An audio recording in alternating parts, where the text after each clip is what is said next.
Hey everyone. So the number one thing that's probably going through your head right now is what am I going to learn going through this course about typography? What are we really going to be covering? So we are going to go through just about every media that you're going to find typography in. So we're going to go through large format printing to banners to storefronts. We're also going to dive into how you're going to want to treat type in magazines, smaller advertisements, just about everything print media related. Then we're also going to get into web design with type.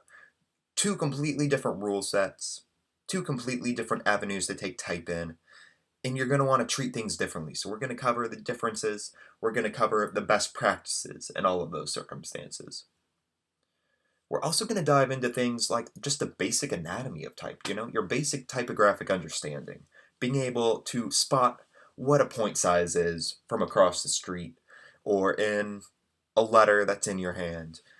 We're going to cover the anatomy of letters and just increase your basic understanding of type along with your more advanced understanding of typography. Who is going to benefit from this course? What type of student should you be if you're going to enroll in this? Really, there's two types, the way that I'm seeing this course being laid out. If you are just beginning to work with typography, if you consider yourself a beginner in this realm, this is going to be right up your alley because we're going to cover everything you need to know from the basic adjustments you can do like kerning and tracking and stuff like that, and diving into how you're actually going to be able to manipulate type freely and how you're going to be able to use it correctly in all the various medias that I demonstrated just a couple minutes ago. I also think this is going to be really beneficial if you've worked with type in the past and potentially you're just really starting to take yourself seriously as a designer and you're starting to see your career kind of move forward in the professional atmosphere. It's going to be really beneficial for you as well.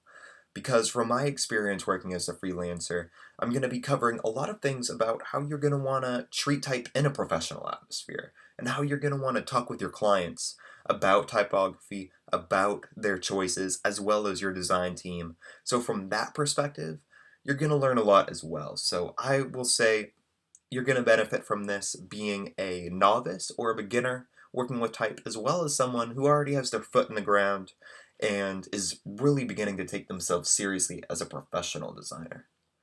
Now, what you're going to need to go through this typography course, really, you're going to need a basic understanding of the Adobe Creative Cloud Suite. Specifically, if you've had some experience in either of these programs, Adobe Illustrator, Photoshop, or InDesign, that is going to be really beneficial. Just because there's going to be some basics within these programs that I'm not going to cover. I'm going to kind of take the information for granted, if you will, that you already know this info. I am going to run through more or less the type tools within the programs, but the fact that you can like open a new document, it's not like completely foreign land to you, that's going to be really beneficial.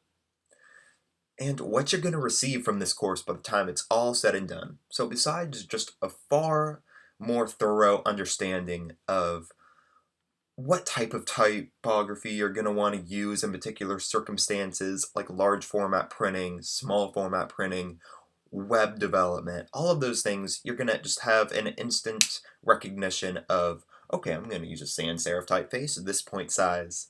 By the time you're done, all of those instincts are going to be just following you constantly.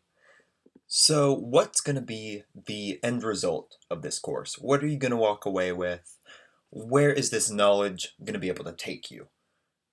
Basically, the main goal of this course, and what you really should receive by the time you're all the way through with all of these different lectures that we're putting together, is going to be the ability to generate as many ideas as possible and to be able to back up your ideas with the information that is going to make your client realize, okay, A, this designer I hired knows what they're talking about, and B, that there really isn't much of a better way of going about the design, that you are going to be able to think of every different application of how legible is this type, why it's the best choice for this particular application. You're just going to have so much typographic knowledge by the time you're done with this course that you are going to be able to back up every decision you make in your design career and be able to make the most educated decision. And really, kind of on the idea of idea generation, I just barely touched on. In professional design, it is so rare that your first idea is the one that you end up going forward with. You're going to want to have the skill set, and we're going to definitely dive into some different ways you can expand this skill set to be able to generate as many ideas as quickly as you possibly can, to be handed a brief from a client for an advertisement, and within an hour or two, you already have 20 to 30 ideas written down on paper, quick thumbnail sketches of different type choices that you can use for this ad, what's going to be the most beneficial to the client, what's going to be the most beneficial to the viewer. All of these different things are going to be going through your head after this course. You are just going to be that much more of a skilled designer in that respect.